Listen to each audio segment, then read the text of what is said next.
Yang Giselle, he's fine. Health-wise, okay lang siya.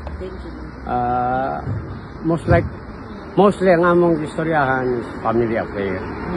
So, na-brief na ko siya about si Sarah, Polo, sila po, maghimo nag-schedule for the Thanksgiving sa mga nag-support sa ila. So, nalipay siya. Ang kuha na lang ngong kong naaga pong kay mga supporter sa gawas, dili yan na sila mundang. Bisang saong ko na nga, di lang man ko bisag maka ili ang makana.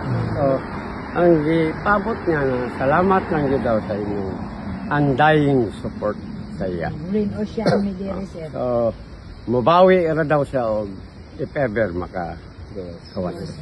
Ato sakto naman sir, dili niya kinanglan mo bawi kay kami na ang nagabawi para sa iya ha. Pasabot siguro niya sa bawi in appreciation. Yes.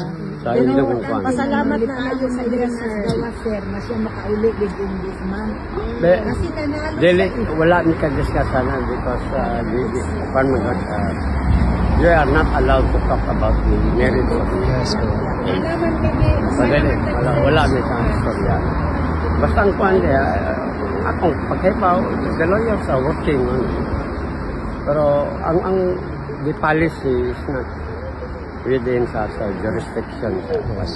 Muwat lang yun taon sa wala naman may matinang balikan. Kaya lang, deeply appreciated yun niya ang inyong kahago o sakripisyo nga niya mo dito.